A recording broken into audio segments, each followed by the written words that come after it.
Le Nouvel Esprit Public, Philippe Meyer. Bonjour.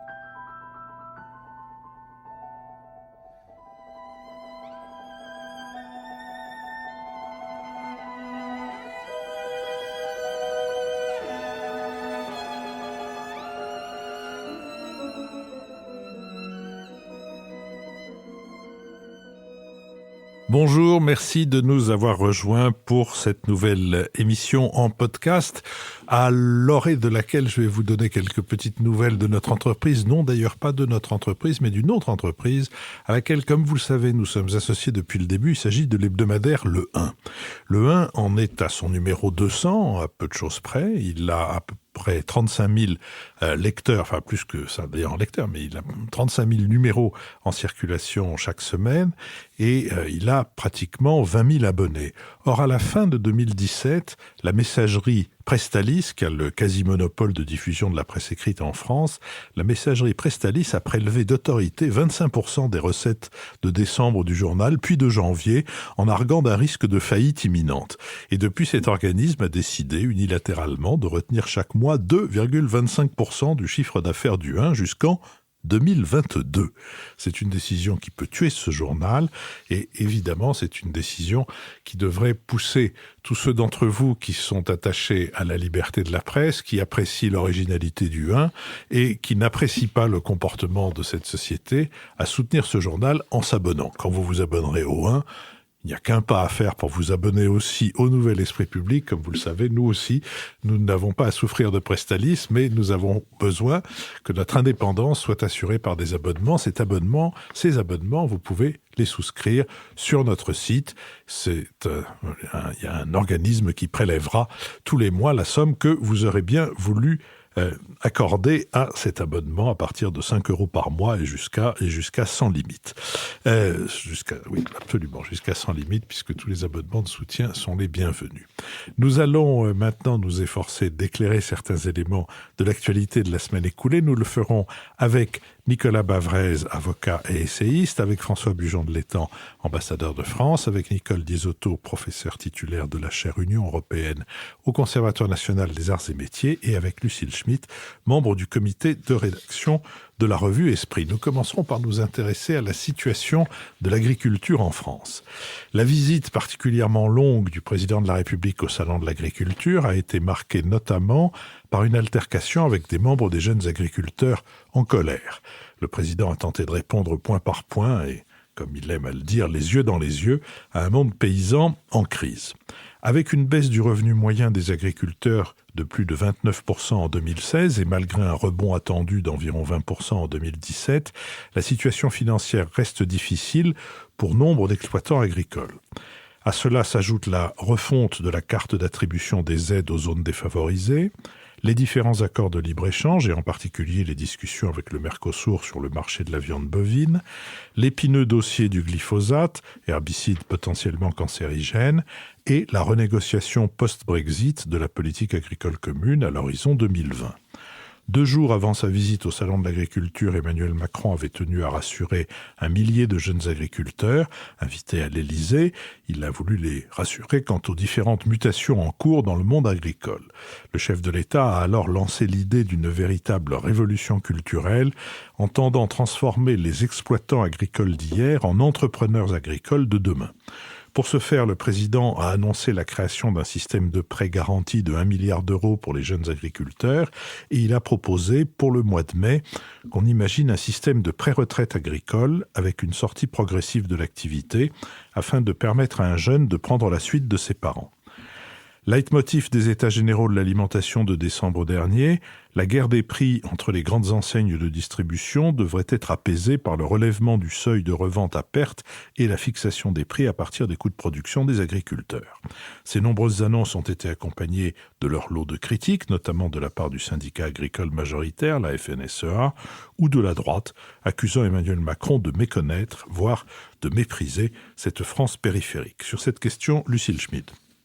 Oui, vous venez de le dire, Philippe. Aujourd'hui, on vit une triple crise agricole et en même temps, ce n'est pas seulement aujourd'hui qu'on la vit, parce que dans tout le précédent quinquennat, celui de François Hollande avec Stéphane Le Foll, on était déjà dans les mêmes problématiques. Il y a à la fois une crise sociale, Il y a une transformation du modèle avec la façon dont les consommateurs s'invitent sur le dossier agricole de plus en plus, avec l'irruption du bio qui aujourd'hui représente 118 000 emplois et qui ne cesse de grimper. On est quand même dans des montées, en fait, dans une croissance du bio qui est de l'ordre de 15% chaque année. Et puis, il y a cette crise économique très profonde avec le fait que la PAC peine à se transformer, la fin des quotas laitiers, le fait aujourd'hui de cesser de donner les subventions selon les règles qui ont été établies depuis le début de la création de l'Union européenne. Donc une triple crise, en fait, une crise sociale, une crise économique, et puis l'irruption de la consommation et de ce modèle biologique qui est récusé, il faut le dire de manière très forte, par la FNSEA. Alors Emmanuel Macron a été au Salon de l'Agriculture et il a regardé les yeux dans les yeux les agriculteurs pendant 12 heures. Et en même temps, il était accompagné d'un comparse, Stéphane Travert, son ministre de l'Agriculture, qui passait son temps à les rassurer, tandis que le président de la République regardait les yeux dans les yeux. Et c'est un peu ça le problème aujourd'hui devant lequel on se trouve, c'est-à-dire est-ce qu'on fera effectivement la réforme du modèle d'agriculture productiviste qui ne réussit plus à garantir le revenu des agriculteurs alors même que l'agriculture est extrêmement subventionnée, ou est-ce qu'on continuera à faire du cocooning tout en disant qu'on réforme? Ça, c'est une question qui est posée. La deuxième question qui est posée, c'est est-ce qu'il ne faut pas sortir de l'idée d'un modèle agricole unique et est-ce qu'il ne faut pas assumer une pluralité de modèles parce qu'au fond, l'agriculture, quand elle est en Haute-Loire, lorsqu'elle est en Aquitaine, lorsqu'elle est dans les grandes plaines de la Beauce, ce n'est pas la même agriculture. Et est-ce qu'il ne faut pas sortir du mythe donc de ce modèle unique qui en fait est un modèle qui n'assure pas aux jeunes agriculteurs un revenu décent? Vous venez de le dire, le sujet c'est qu'aujourd'hui la MSA, la mutuelle agricole le dit, il y a un tiers de ses adhérents qui sont à 350 € par mois, donc la crise est profonde et on n'arrive plus à pourvoir les emplois dans le secteur agricole en même temps. C'est-à-dire qu'il y a des milliers d'emplois, notamment de salariés agricoles, qui ne sont pas pourvus.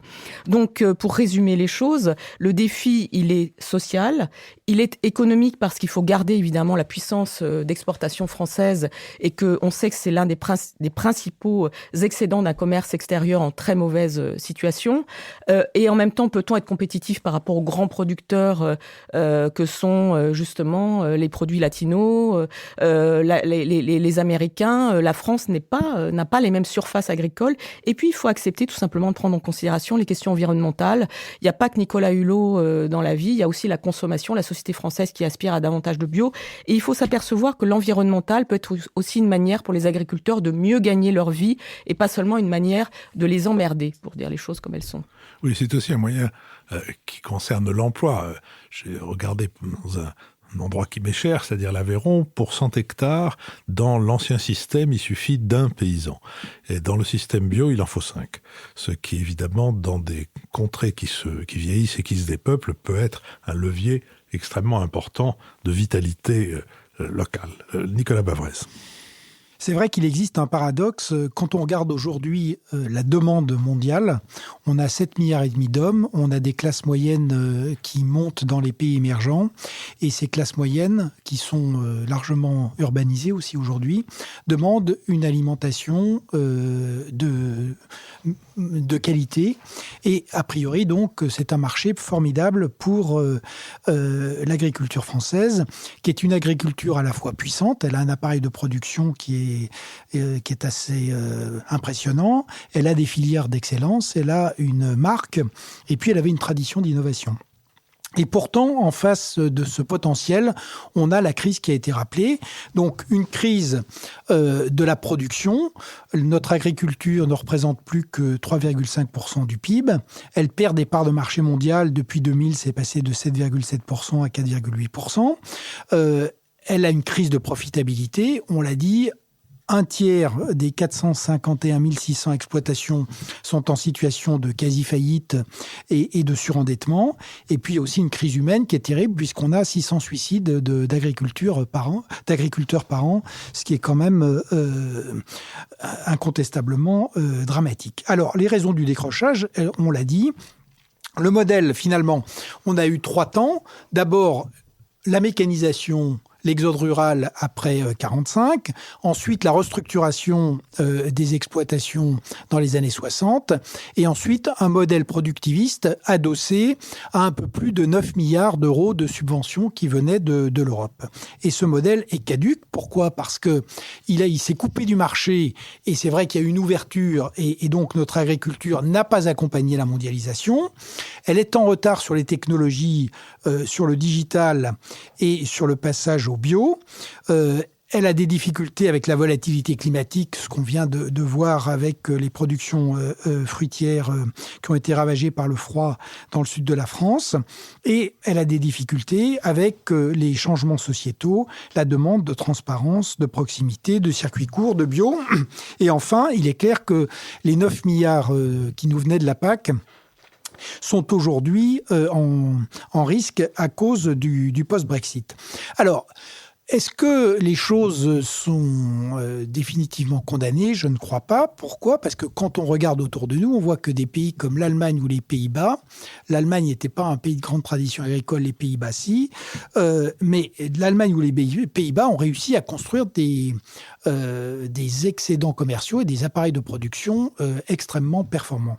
Et c'est vrai que je crois que la solution, c'est de se dire que la France a un privilège, c'est qu'elle a de l'espace, elle a une grande tradition agricole, et elle peut faire à la fois de l'agriculture productiviste qui ne doit pas être supprimée ou complètement abandonnée parce elle a des vrais marchés dans une partie des pays du Sud, mais une diversité de modèles qui prennent en compte aussi une agriculture de qualité. On constate d'ailleurs que aujourd'hui, les filières agricoles qui sont très prospères, parce qu'il y en a, sont des filières qui relèvent en fait de l'industrie du luxe, notamment la viticulture, pour une partie d'entre elles. Donc l'idée, c'est de restructurer avec des filières spécialisées, de fait d'investir dans l'innovation, la qualité, d'utiliser les technologies digitales pour avoir aussi une agriculture qui soit plus respectueuse de l'environnement et de répondre à la demande des consommateurs. C'est pour ça que le marché doit être prise en compte. Et c'est vrai que la demande de traçabilité ou de transparence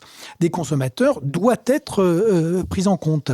Et si on fait tout ça, eh bien, on peut tout à fait relancer l'agriculture française. Je rappelle que la France, contrairement à l'hyperspécialisation du Royaume-Uni dans la finance ou de l'Allemagne dans son industrie, la France, l'économie française est une économie diversifiée. Elle ne peut bien fonctionner que si on fait à la fois de l'agriculture, de l'industrie, du tourisme, de la finance, de l'immobilier et du BTP. Et l'agriculture a toute sa place dans le redressement et la relance de notre économie. Nicole Lisoto ? Oui, alors pour commencer également par un paradoxe, le paradoxe c'est celui de l'excellence agricole de l'Union européenne et de l'excellente position de la France dans la PAC d'un côté, et de l'autre la crise récurrente de l'agriculture française, ou en tout cas d'une partie de l'agriculture, parce que c'est quand même essentiellement l'élevage qui est en situation, la producteur de lait et de viande qui sont dans des situations difficiles. Et donc ça c'est un premier paradoxe, la France est le premier bénéficiaire de la PAC, 9 milliards d'euros, elle est le premier producteur agricole de l'Union européenne. L'Union européenne est elle-même la première puissance agricole du monde, donc on devrait normalement retrouver au niveau français l'excellence de l'Union. Et ce n'est pas le cas, et je crois qu'il y a deux raisons. Il y a une raison française et une raison qui tient à l'évolution de la politique agricole commune. La raison française, alors là je suis un tout petit peu en désaccord avec Lucile, c'est que justement la France n'a jamais choisi un modèle structurant le développement de son agriculture. Et elle hésite constamment entre deux modèles. Le modèle de la grande exploitation industrielle, la ferme des 1000 vaches, qui permet de réduire fortement les coûts de production parce que c'est parfaitement robotisé. Et l'autre modèle, centré sur la qualité, le terroir, l'AOC, le bio, etc. Et en fait, nos partenaires européens ont choisi, les Allemands ont choisi, et ce qui explique leur succès, l'agriculture industrielle, les fermes des 1000 vaches ou des 10 000 vaches. L'Espagne aussi, pour le porc, a choisi ce modèle. La France n'a rien choisi, ce qui fait qu'on a, nous, des exploitations de taille moyenne, pas complètement industrielles et pas complètement micro-bio. Ce qui fait que le coût de production de l'agriculture française est beaucoup plus élevé que celui de nos partenaires. Et effectivement, on perd des parts de marché. On était le premier exportateur agricole de l'Union il y a quelques années. On est aujourd'hui le troisième, devancé par l'Allemagne et les Pays-Bas. Ça, c'est la première raison. Et donc, il faut choisir. Alors, je ne suis pas sûre que de saupoudrer tous les modèles donc soit la solution par rapport à ce que disait Lucile. Il faut vraiment choisir un modèle avec, évidemment, les représentants du monde agricole. Deuxième raison, c'est la PAC. De son début jusqu'aux années 90, la PAC soutenait les prix agricoles. Elle établissait des prix planchers pour inciter à la production, parce que l'objectif, c'était d'arriver à l'autosuffisance alimentaire de l'Union. À partir du moment où l'autosuffisance a été acquise dans les années 80, il y a eu surproduction, et on a décidé de modifier la PAC. Et aujourd'hui, la politique agricole commune, depuis 92, ne soutient plus les prix agricoles, c'est une aide aux revenus des paysans, des agriculteurs. Et donc, ils ont cette aide aux revenus, mais les prix sont libres. Les prix sont désormais fixés par le marché. Et donc, les paysans, les agriculteurs français se retrouvent dans une situation intenable. Ils sont assommés de contraintes sanitaires, vétérinaires, biologiques, tout ce qu'on veut. Et en même temps, ils sont face à des industriels, des distributeurs qui sont parfaitement libres, sans aucune contrainte, sauf celle de faire des profits pour l'industrie agroalimentaire. Et je crois que les agriculteurs français sont victimes du détachement des prix et du coût de production. Et là, le président de la République, je crois, a compris, dans la proposition de loi sur l'agriculture qu'il a présentée en janvier, l'idée, c'est quand même d'obliger les industriels et les distributeurs à recoupler le prix de la matière première agricole avec le coût de production, ce qui est, je crois, ce que vraiment attendent les agriculteurs français. Dernier point, si je peux, il y a malgré tout, de la part un malentendu, je dirais presque structurel, entre les agriculteurs et le gouvernement, quel qu'il soit, que ce soit Emmanuel Macron ou les prédécesseurs, parce que je crois que c'est le sujet, l'agriculture, c'est le sujet sur lequel les décisions gouvernementales sont les plus contraintes. C'est le sujet sur lequel aucun gouvernement n'a une vraie marge de manœuvre, parce qu'il y a une double contrainte. D'une part, la politique agricole commune, où on est à négocier avec 27 et où la France ne fait pas ce qu'elle veut, surtout dans la mesure où elle est le premier bénéficiaire, les autres partenaires ont tendance quand même à vouloir renier le bénéfice que fait la France sur la PAC. Et deuxièmement, elle est contrainte par le marché, par les industriels, par Lactalis, par les grands distributeurs Leclerc, etc. Et on n'est pas dans une économie planifiée, donc le gouvernement ne peut pas imposer des prix planchers qui sont interdits d'ailleurs par la PAC depuis 92. Et donc, je crois que les agriculteurs sont condamnés à la déception vis-à-vis du gouvernement, quelle que soit, je crois, la volonté d'Emmanuel Macron de répondre à cette crise d'aujourd'hui. François Bujon de l'Étang.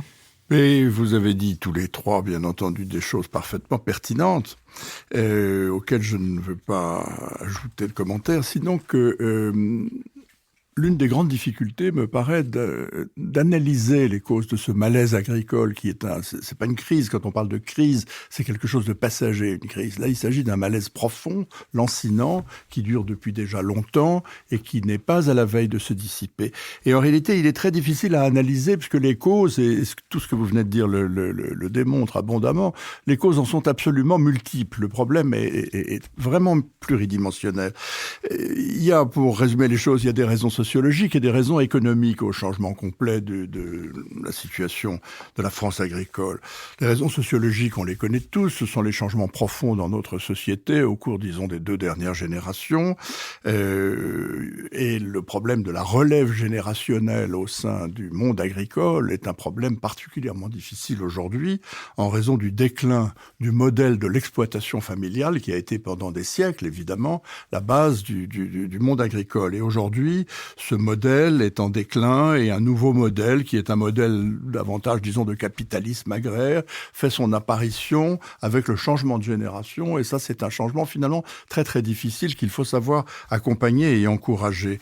Et puis en même temps, il y a les problèmes bien connus d'urbanisation massive, de désertification des campagnes et notamment d'un certain nombre d'entre elles, et le dépérissement du monde rural qui entraîne des quantités de sources de malaise. Alors ça va depuis les écoles où on ferme des classes, jusqu'aux déserts médicaux, ou passer par le problème de la SNCF et des petites lignes dont on a beaucoup parlé ces dernières semaines. Il paraît d'ailleurs que ce terme de petite ligne est à éviter parce qu'il est vexatoire. Alors ne disons pas des lignes, disons des lignes d'intérêt local. Ouais, quand une ligne est fermée, qu'elle soit petite ou grande, je crois que la vexation tient plus à la fermeture qu'au qualificatif. D'intérêt local. Mais enfin, tout ceci, ce sont des facettes différentes d'un malaise de nature sociologique. À ceci s'ajoutent, bien entendu, des raisons économiques. Les chiffres parlent d'eux-mêmes.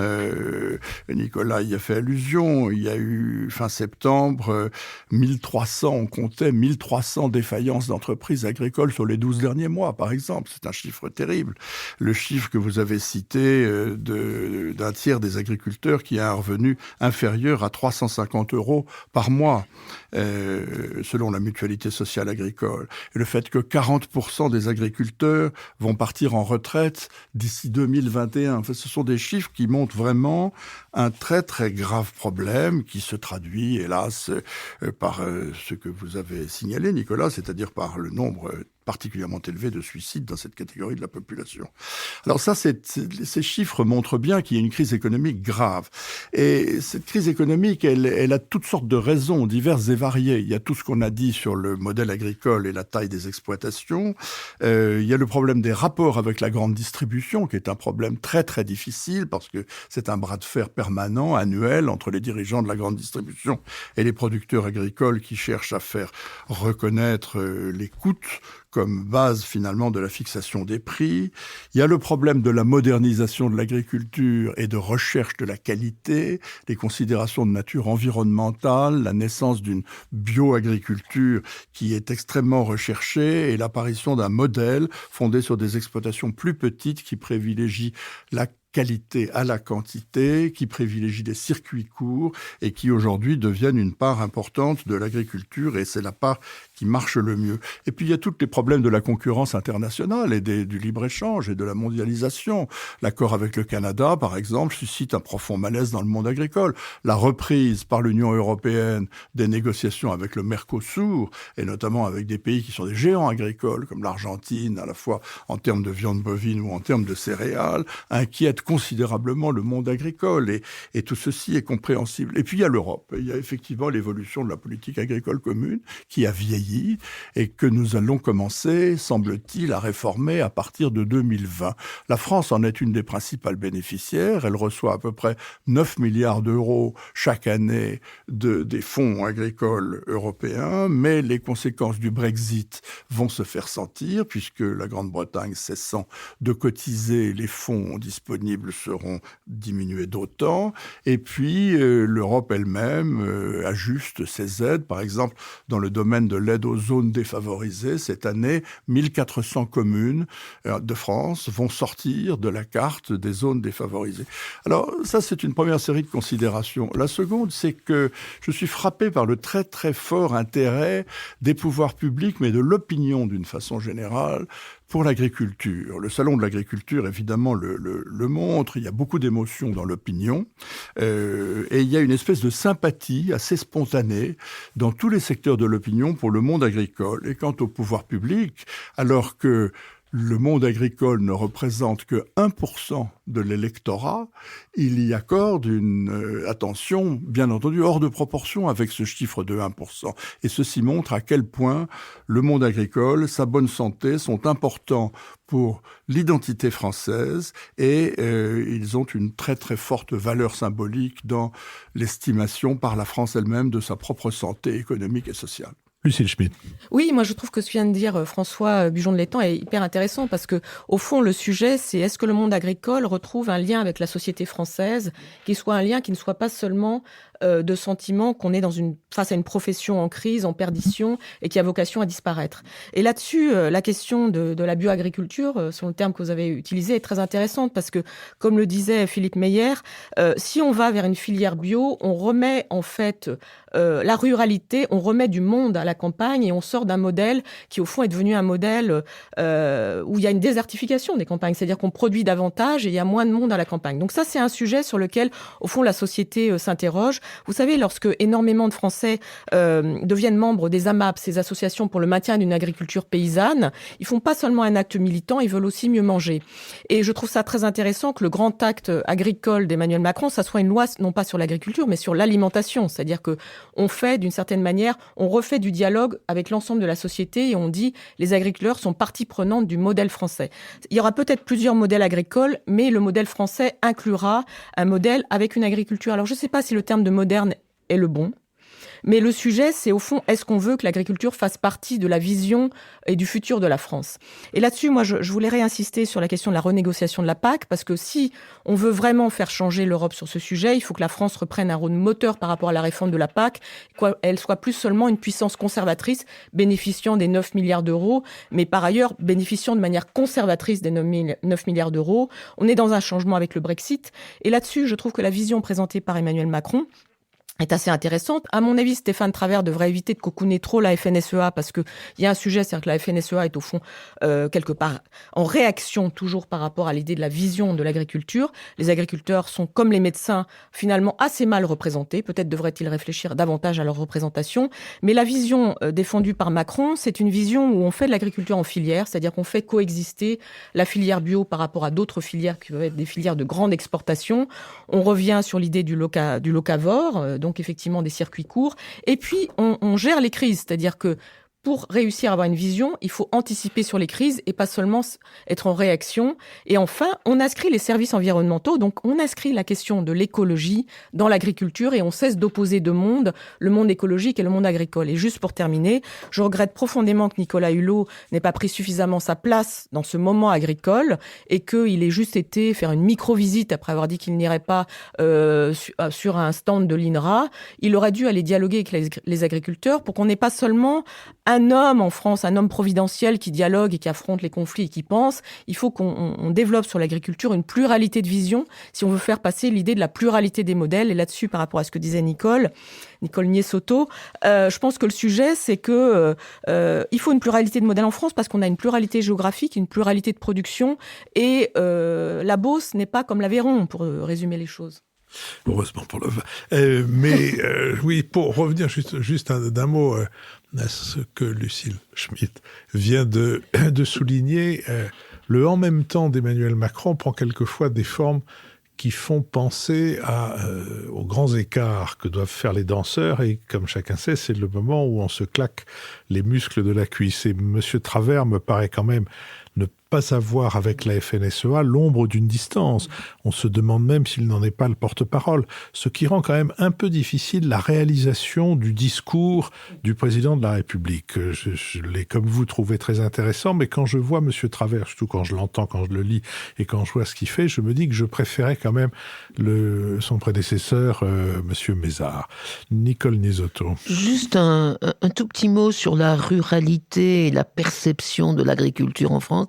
Je vous rappelle que François Hollande avait fait des assises de la ruralité et Emmanuel Macron a fait des états généraux de l'alimentation. Donc, il y a quand même quelque chose d'une évolution entrepreneuriale, en tout cas, dans la vision que le président de la République peut avoir de l'agriculture. Mais sur la perception, sans doute, l'image des agriculteurs en France reste positive. Elle est liée à, ça me fait toujours penser au slogan de la campagne de François Mitterrand, le petit village derrière avec le clocher. La France tranquille. La France tranquille. Mais c'est une image qui évolue.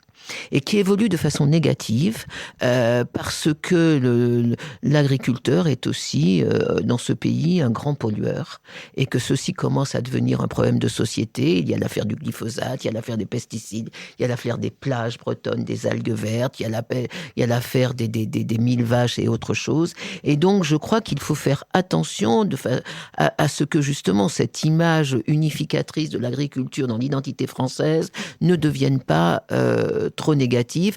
Et je crois, là pour le coup, que les représentations du monde agricole, que ce soit la FNSEA ou les autres, ont vraiment une responsabilité. Je crois qu'il faudrait y avoir des assises de l'agriculture propre dans ce pays, à l'initiative des agriculteurs eux-mêmes. Nicolas Paffraise. Quelques remarques d'abord sur la responsabilité de la PAC. En fait, je ne crois pas que ce soit la responsabilité de la PAC.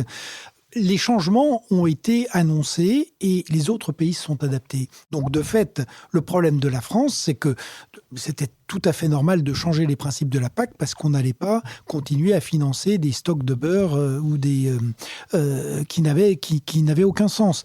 Ce sont des changements qui ont été progressifs et c'est vrai que les gouvernements français et la FNSEA ont fait le choix d'être dans le déni et de ne pas s'adapter. Donc, on a eu ensuite des catastrophes sur la filière lait ou avec la fin des, par exemple, la fin des quotas. Et c'est vrai qu'aujourd'hui, il faut que ce système gouvernemental, administratif et ce syndicat majoritaire reprennent le contact avec le marché et avec le consommateur. Sur la question du libre-échange, il y a un grand paradoxe quand même. C'est un de nos principaux excédents commerciaux. On a 6,1 milliards d'euros d'excédent commercial. Alors c'est vrai qu'il se réduit, mais il reste très important. Donc la France a intérêt au libre-échange. Et ce qu'on constate notamment sur l'élevage, c'est que, les filières ou les régions se battent entre elles et ça aboutit à perdre un certain nombre de marchés. Par exemple, quand le marché russe s'est ouvert, on n'a pas réussi à fournir la demande. Donc il y a une responsabilité aussi des filières agricoles, parfois sur certaines lacunes à l'export.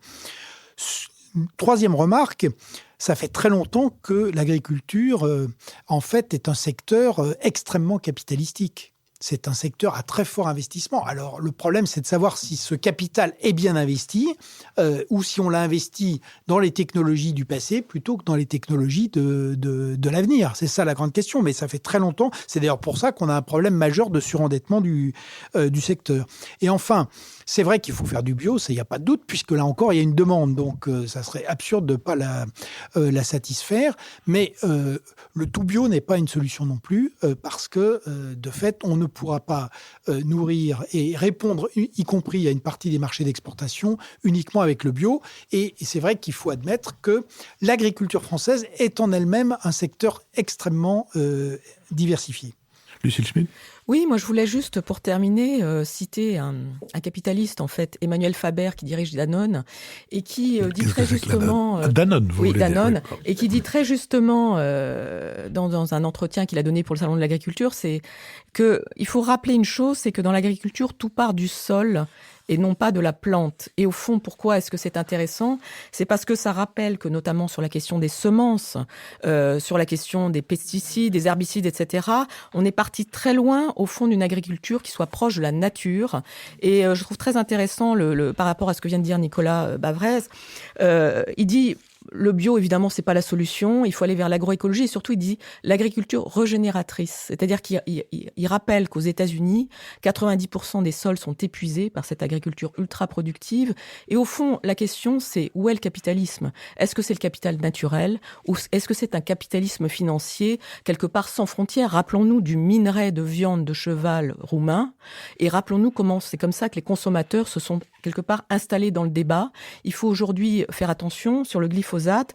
Les questions de santé, ça a été rappelé par Nicole Niessotto, les questions de santé sont fondamentales et les agriculteurs sont les premiers touchés par des cancers. Et donc il faut pas oublier aussi qu'il y a des effets, au fond, des externalités négatives de cette agriculture ultra productive que nous devons prendre en considération quand nous réfléchissons sur le plan économique. C'est tout à fait vrai. Il y a 3 formes de capital. Le capital productif, le capital humain, le capital naturel, et y compris l'agriculture doit prendre en charge les 3 dimensions. C'est sur ce rappel utile et cet éloge d'un capitalisme total que nous passerons, si vous voulez bien, à notre deuxième sujet et que nous nous intéresserons à ce qui se passe, non pas en Corée, ou alors en Corée, mais avec un S à Corée, disons plutôt dans les Corées. Les 23e Jeux Olympiques d'hiver se déroulant, alors on dit maintenant Pyeongchang, on ne dit plus Pyongyang, on dit Pyeongchang si on veut montrer que on a résolument suivi les évolutions langagières. Donc, en tout cas, c'était en Corée du Sud et dans la capitale. Ces Jeux Olympiques auront été marqués par le réchauffement diplomatique entre les deux Corées, dont il faut rappeler qu'elles sont officiellement et juridiquement en guerre depuis 1953. Lors de la cérémonie d'ouverture... Depuis 1950. C'est-à-dire que l'armistice de 53, oui, si je puis me permettre, n'a pas conclu la paix. Elles sont restées en guerre depuis 1953. Lors de la cérémonie d'ouverture, une délégation coréenne mixte a défilé sous le même drapeau, tandis que dans les tribunes, le président sud-coréen siégeait aux côtés de la sœur du dictateur Kim Jong-un et du vice-président américain Mike Pence. C'était le 1er janvier 2018 que le dirigeant nord-coréen avait annoncé son désir de voir son pays participer aux Jeux d'hiver, aux côtés de son voisin du Sud, espérant voir après ce geste s'alléger les lourdes sanctions internationales pesant sur son régime, mais non sans avoir vanté en amont de cette déclaration les avancées de son pays en matière d'arsenal nucléaire. C'est la version nord-coréenne du « en même temps » d'Emmanuel Macron. Selon Selon l'Asian Institute for Policy Studies de Séoul, l'objectif du président sud-coréen en acceptant la proposition de Kim Jong-un est de relancer le projet de sommet bilatéral évoqué à de nombreuses reprises lors des Jeux, malgré la désapprobation d'une grande partie de sa population. Cette trêve olympique n'aura été que de courte durée. Après l'annonce le 23 février par Donald Trump de nouvelles sanctions contre Pyongyang visant plus de 50 sociétés de transport maritime. Le président américain a même déclaré qu'il n'excluait pas une phase 2 des sanctions, incluant des frappes aériennes préventives sur des installations militaires nord-coréennes dans une logique militaire dite du Bloody Nose. Le ministre de la Défense japonais, Itsunori Onodera, s'est félicité de ces nouvelles sanctions dans un contexte tendu à la suite des différents essais balistiques nord-coréens au-dessus de l'archipel en 2017.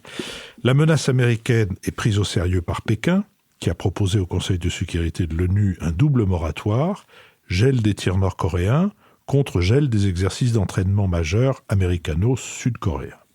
Le ministère nord-coréen des Affaires étrangères a répondu qu'il considérait toute restriction à son encontre comme un acte de guerre, malgré une proposition d'ouverture aux pourparlers avec Washington faite par Pyongyang et transmise par Thomas Bach, le président du Comité international olympique, le 25 février, c'est-à-dire le jour de la clôture des Jeux olympiques. Sur cette question, François Bujon de l'Étang. Alors, Philippe, vous avez rappelé le contexte politique difficile de tout cela et la menace qui pèse obscurément autour de la Corée. Les Jeux olympiques d'hiver de Pyeongchang auront été vraiment très intéressants à bien des égards. D'abord parce qu'ils auront un peu illustré, je pense que le baron de Coubertin, dans sa tombe, doit se retourner d'aise à l'idée que l'idée de trêve olympique a retrouvé une nouvelle jeunesse avec ce qui vient de se passer. Ce qui est plus étonnant, c'est que ce sont les dirigeants de la Corée du Nord qui sont les premiers à avoir saisi cette occasion pour essayer d'illustrer la notion de trêve olympique. Qu'avons-nous vu à Pyeongchang ? Nous avons vu, indépendamment du spectacle sportif, des initiatives diplomatiques prises à la fois par la Corée du Nord et par la Corée du Sud. La Corée du Nord avait pris cette initiative diplomatique à l'occasion du discours de Nouvel An, en réalité de Kim Jong-un, qui avait annoncé que des athlètes nord-coréens participeraient aux épreuves et qui avait même annoncé que certaines équipes seraient mixtes et associeraient sous un drapeau neutre des athlètes de la Corée du Nord et des athlètes de la Corée du Sud. C'était le cas notamment de l'équipe de hockey sur glace féminine qui n'en a pas moins pris une moyenne de 8 ou 9 buts par match d'ailleurs pendant ce tournoi. Mais c'était une initiative sans précédent et qui a été doublée par d'autres initiatives spectaculaires. Il a dépêché par exemple à Pyeongchang sa jeune sœur qui est membre du Politburo et qui semble-t-il joue un rôle important auprès de lui. Et il y a également dépêché le président de la République de Corée du Nord qui est un personnage qui n'a qu'un rôle cérémonial, mais enfin c'était quand même un geste tout à fait fort. Et ça ne l'a pas empêché d'ailleurs d'organiser à la veille de la cérémonie d'ouverture des Jeux une parade militaire à Pyongyang extrêmement spectaculaire pour montrer que les Jeux étaient une chose, mais que la réalité géopolitique en était une autre. Alors ce qui est très intéressant, c'est que la Corée du Sud, de son côté, a réagi positivement. Le gouvernement de la Corée du Sud. Et je reviendrai sur la raison pour laquelle je dis le gouvernement. Le nouveau président de Corée du Sud récemment élu, M. Moon Jae-in, a été élu sur un programme assez ouvert d'une tentative de rapprochement et d'une tentative de résurrection de ce qu'on a appelé dans le temps la Sunshine Policy, la politique du rayon de soleil, qui est celle de la main tendue envers la Corée du Nord. Et il a par conséquent répondu très positivement et accueilli tout cela avec le sourire. Il a eu davantage de mal à le faire accepter aux Américains. Les Américains, eux, vous avez, Philippe, rappelé les différentes mesures qu'ils ont prises pendant ce temps-là, et le renforcement des sanctions, la pression continue qui se veut maximale, l'effort de faire pression sur la Chine. Les Américains ont dépêché à la cérémonie d'ouverture le vice-président Mike Pence, qui est venu faire un discours extraordinairement fermé, au contraire, qui s'est trouvé assis dans la tribune officielle juste devant, en réalité, la petite sœur de Kim Jong-un et le président de la République de Corée, qui ne leur a pas serré la main, qui ne leur a pas accordé un regard ni un sourire, et il a tenu des propos tellement fermés et tellement menaçants que la rencontre qui avait été initialement programmée entre les envoyés nord-coréens et le vice-président par le président de la Corée du Sud n'a pas eu lieu. Les Nord-Coréens ont plié bagages et sont partis. C'est donc un curieux ballet diplomatique qui s'est déroulé. Mike Pence est parti après avoir fait une impression un peu glaciale. Il a été remplacé par Ivanka Trump pour la cérémonie de clôture, mais qui n'a pas davantage adressé la parole à ses partenaires nord-coréens qui étaient également dans la tribune officielle. Donc au fond, nous avons une situation étrange. La Corée du Nord a essayé de faire un effort de relations publiques, manifestement, et a doublé cet effort de relations publiques d'une initiative diplomatique, puisque la sœur de Kim Jong-un a transmis au président de la République de Corée du Sud une invitation à venir rencontrer Kim Jong-un en Corée du Nord. Il n'y a pas eu de rencontre au sommet entre les présidents nord-coréens depuis 2007, si ma mémoire est bonne. Il y en a eu en 2000 et en 2007, mais c'est une initiative importante. Et d'un autre côté, les Américains continuent de faire preuve, bien entendu, d'une très grande rigueur, d'une très grande fermeture, et même à tenir des propos qui accompagnent le bruit de bottes. Quand ils parlent de donner un bloody nose aux Nord-Coréens, il s'agit évidemment de frappes préventives. Donc, on va voir ce qui va se passer. Pour l'instant, il n'y a pas de véritable avancée dans la situation nord-coréenne, dans la situation créée, je veux dire, par l'effort de prolifération de la Corée du Nord. La prochaine échéance devrait être logiquement la tenue des manœuvres combinées américano-sud-coréennes qui sont programmées pour le mois d'avril.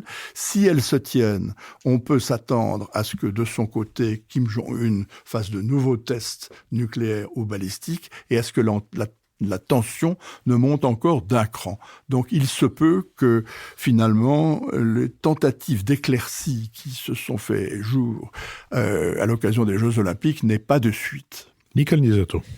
Oui, ce qui est intéressant dans la Corée, c'est que c'est un condensé d'impasses stratégiques. D'abord, ça a été effectivement le premier conflit de la guerre froide en 1950. Ça reste aujourd'hui le dernier avatar de la guerre froide, puisqu'il n'y a pas de traité de paix depuis 1953. Et c'est toujours aussi, en même temps, le premier risque de conflit mondial du XXIe siècle. La Corée du Nord est un régime proliférant, 6 essais nucléaires. 3 puissances nucléaires sont concernées par la stabilité de la péninsule, la Russie, la Chine, les États-Unis, sans parler de la Corée du Sud et du Japon. Et donc, on a un vrai risque d'internationalisation d'une crise majeure. Ça, c'est donc la raison pour laquelle toute l'attention est aujourd'hui sur la Corée. Maintenant, ce qui est insatisfaisant pour la réflexion stratégique, c'est qu'on est vraiment face à 2 impasses. Il y a 2 scénarios impossibles, je crois. La guerre entre les États-Unis et la Corée du Nord, en dépit des déclarations guerrières militaristes de Donald Trump. Il y a un tel effet de boule de neige pour l'internationalisation du conflit que je ne crois pas qu'une frappe préventive des Américains sur les installations nucléaires de la Corée du Nord soit un scénario crédible. Donc, première impasse stratégique. Deuxième impasse stratégique, la réunification des Corées. Là, je voudrais développer un tout petit peu en disant que, pour moi, la question de la réunification coréenne, c'est l'inverse de la réunification allemande. Si l'on se souvient des années 80, enfin des années 70-80, la réunification allemande était un objectif officiel de l'Allemagne de l'Ouest, mais c'était un objectif implicite. Là, c'était la fameuse phrase de Willy Brandt, « Y penser toujours, n'en parler jamais ». Aujourd'hui, entre les 2 Corées, c'est exactement l'inverse. On pourrait dire, l'unification des 2 Corées, c'est en parler souvent, n'y penser pas trop. Parce que je crois que ni l'un ni l'autre, ni la Corée du Nord, ni la Corée du Sud, ne font de la réunification un objectif prioritaire de leur politique, en dépit de tous les rapprochements dont vous avez parlé, François, en dépit des Jeux Olympiques. Je crois que ni l'un ni l'autre n'en font un objectif de leur politique. La Corée du Sud, parce que, en dépit du nouveau gouvernement, une bonne partie de l'opinion publique est contre, en particulier la jeunesse, pour des raisons strictement économiques, parce que le coût de l'absorption de la Corée du Nord, qui fait quand même 25 millions d'habitants, serait terrifiant pour cette puissance, qui est quand même la 11e puissance économique mondiale aujourd'hui. Je rappelle que le PNB par habitant entre la Corée du Nord et la Corée du Sud, le PNB de la Corée du Nord Nord par habitant est 20 fois inférieur à celui de la Corée du Sud. Entre les deux Allemagnes, le rapport était de 1 à 3 seulement, et ça a coûté des milliards d'euros à l'Allemagne, la réunification. Et donc la population sud-coréenne, je crois, n'est pas très optimiste sur la réunification. Et quant à la Corée du Nord, on ne connaît pas bien sûr l'état de l'opinion en Corée du Nord, mais en tout cas de la part du dirigeant, de la part du clan au pouvoir, il est évident que le seul objectif politique, c'est le maintien du clan, le maintien du pouvoir, le maintien de cette dictature sur la population nord-coréenne, la sanctuarisation nucléaire de son pays, et que la réunification, par définition, serait l'équivalent d'une ouverture et donc d'un affaiblissement du pouvoir de Kim Jong-un. Donc je ne crois pas du tout, en dépit de la rhétorique officielle, qu'il en fasse un objectif. Donc voilà pour la réunification. Cela dit, il faudrait quand même que l'on y songe. Ça n'est pas parce qu'aujourd'hui c'est à considérer comme un scénario impossible que ça n'arrivera jamais.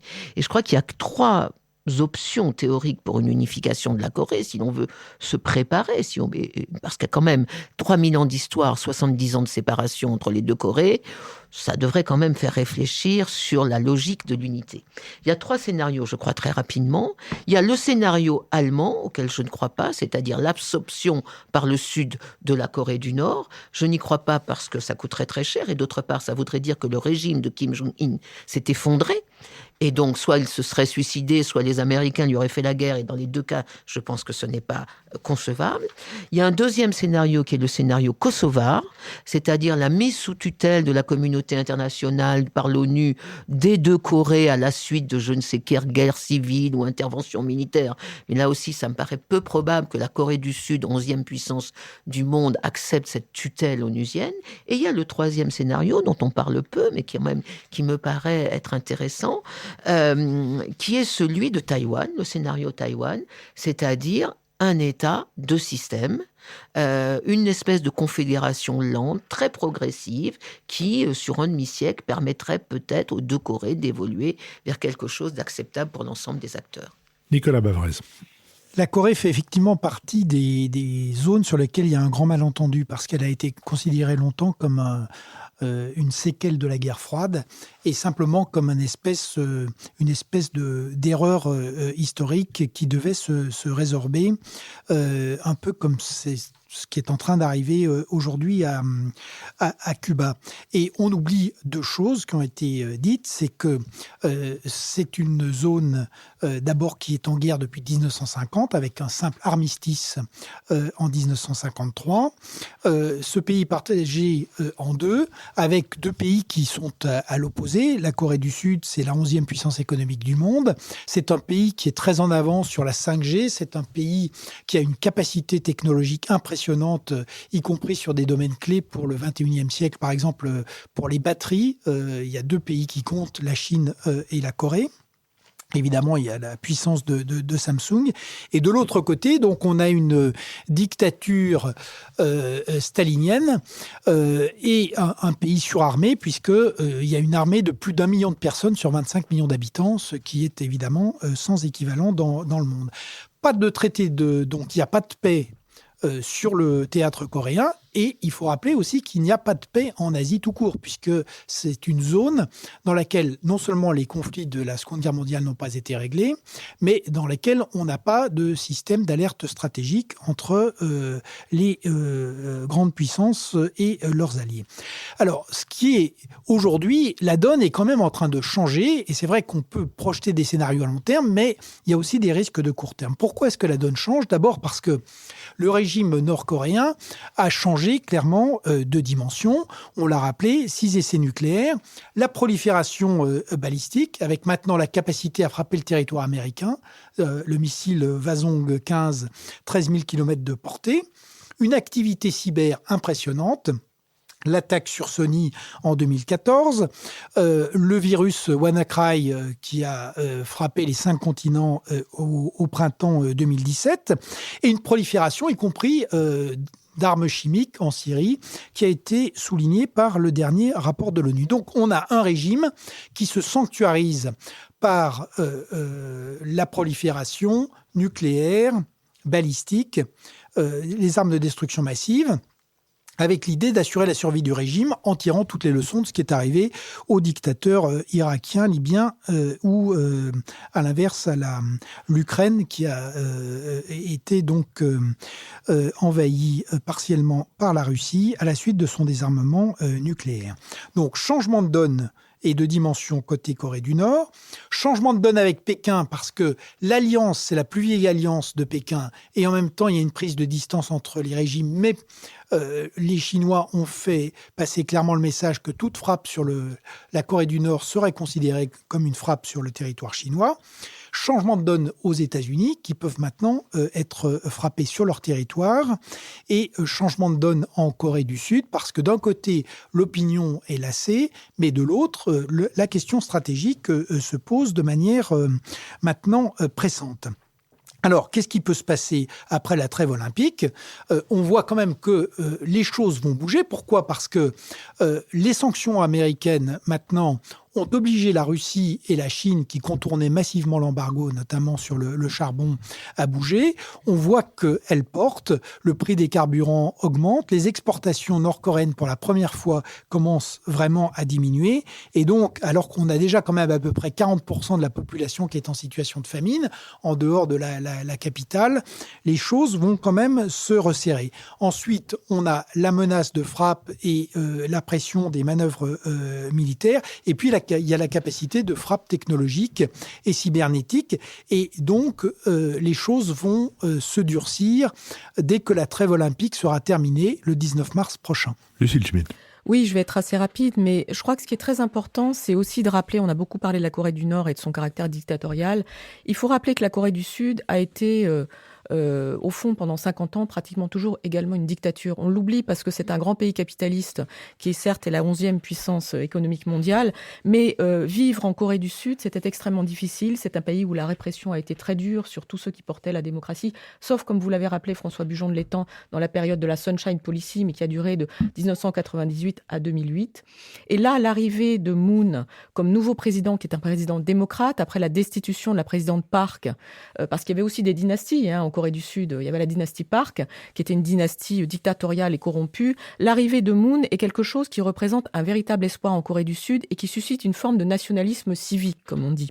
Et donc, cette situation, par rapport à ce que disait Nicole Niesotto, est une situation paradoxalement plutôt contraire à l'idée de la réunification, qui a été plutôt mise en avant par deux dictatures, en fait, pour quelque part s'opposer dans une logique assez guerrière. La réunification, c'était une manière de dire « je vais l'emporter sur toi ».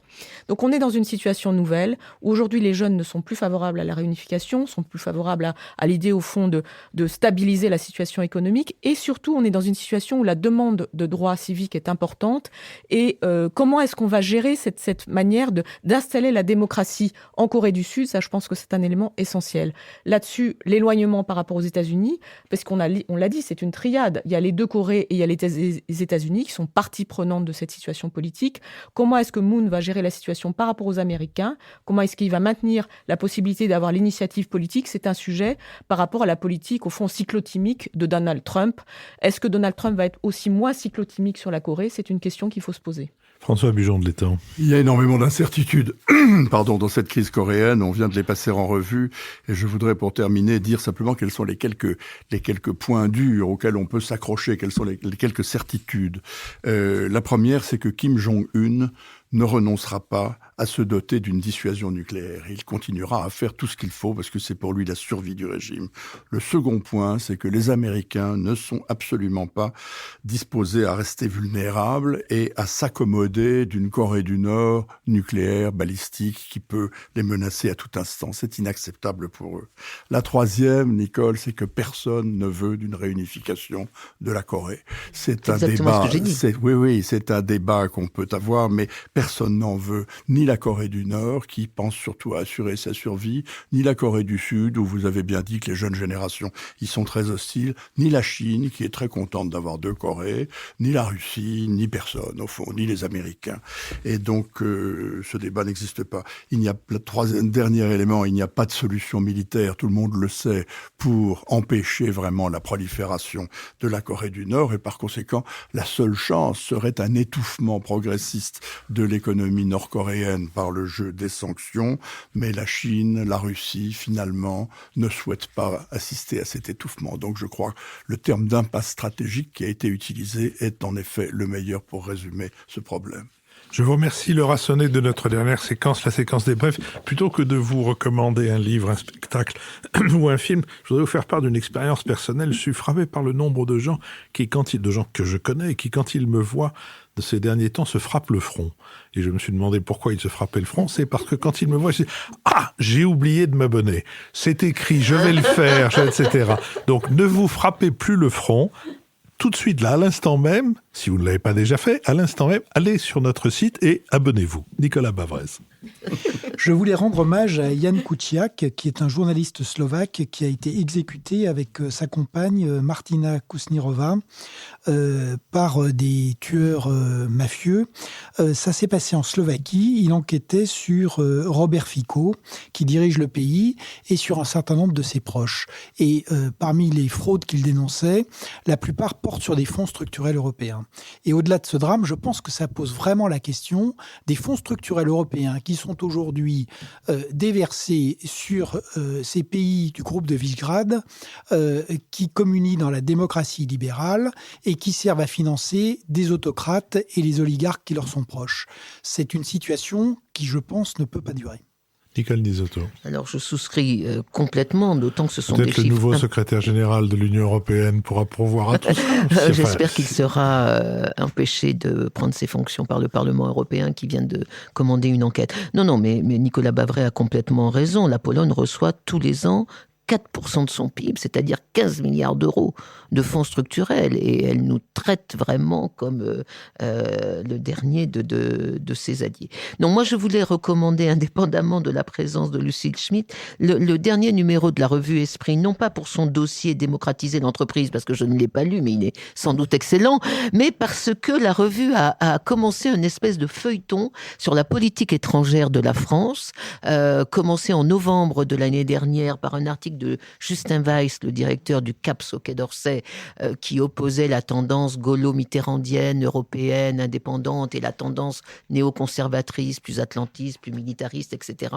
Et que dans le numéro de mars, un certain nombre d'autres auteurs répondent à ce papier, dont Hubert Védrine, que j'ai trouvé, comme d'habitude, très intéressant. Et il défend, bien sûr, la tendance gaulo-mitterrandienne, c'est-à-dire par rapport aux États-Unis, amis, alliés, mais non alignés. Mais surtout, ce que je trouve intéressant dans la pensée d'Hubert Védrine et donc du gaulo-mitterrandisme, c'est l'adhésion, la conversion à l'Europe. Et il devient aujourd'hui, avec d'autres, un des grands défenseurs de l'autonomie stratégique européenne. Lucille Schmitt. Oui, sans transition, moi je voulais recommander un ouvrage paru aux éditions du Passager clandestin, c'est déjà tout un programme, qui s'appelle « Les arbres peuvent-ils plaider ?» En ces temps de salon de l'agriculture, c'est la réédition en fait d'un article écrit dans les années 70 par Christopher Stone, donc qui est un professeur de droit et qui, en forme de boutade, traite la question en fait de la préservation de l'environnement et qui dit, au fond, si les arbres pouvaient plaider, on conserverait mieux notre environnement et notamment ces parcs naturels qui aujourd'hui sont menacés par la politique de Donald Trump. La préface qui a été écrite par Catherine Larère, qui est une grande philosophe des questions d'écologie, est hyper intéressante, notamment sur la question du loup, qui aujourd'hui agite les campagnes et les éleveurs. Et cette boutade sur les arbres peuvent-ils plaider nous renvoie à la manière dont nous pouvons intégrer, au fond, la question de la nature dans un fonctionnement démocratique qui a été conçu au temps où l'humanité était totalement triomphante et n'imaginait pas qu'on pouvait consommer 6 planètes. Et je trouve que c'est quelque chose qui nous fait réfléchir aux procédures démocratiques et au contenu des vrais débats, des vraies priorités qui rejoint notre débat sur la question de la ruralité que nous avons eu en début d'émission. François Bujon de l'Étang. Je vous trouve tous terriblement profonds et sérieux. Et moi, je voudrais au contraire continuer de joindre le futile à l'agréable en recommandant à tous les amateurs de théâtre et à tous ceux qui aiment les beautés de la langue française et qui apprécient à la fois l'élégance et l'esprit de se précipiter au théâtre de la Porte Saint-Martin pour voir le jeu de l'amour et du hasard dans la magnifique mise en scène de Catherine Hiegel. C'est un moment de pur bonheur et le simple fait d'écouter pendant 1h30 si bien dite et si bien mise en scène la merveilleuse prose de Marivaux vous consolera de bien des avanies. Il faut, pour vous consoler, François, sur la manière dont se répand l'esprit futile, il faut vous dire que c'est plein, et que ça se joue encore jusqu'en avril, mais enfin, le succès est considérable. Et moi, je voudrais vous dire, ce que j'ai oublié de faire, j'aurais dû le faire plus tôt, que la semaine prochaine, nous serons en public. Nous serons en public à l'école alsacienne et qu'on peut d'ores et déjà s'inscrire. L'inscription est indispensable pour des raisons de sécurité qui tient à la réglementation des écoles. On peut s'inscrire sur notre site. Il y a écrit tout ce qu'il faut pour s'inscrire extrêmement rapidement et sans difficulté. Merci d'avoir été avec nous. Ce podcast a été préparé avec Valentin Petit. Il est enregistré au studio de l'arrière-boutique par Maxime Olivier et il est produit par Nouvelles Écoutes avec Julien Neuville. Je vous donne donc rendez-vous la semaine prochaine, dimanche prochain, à l'école alsacienne à 10h30 pour notre prochain podcast.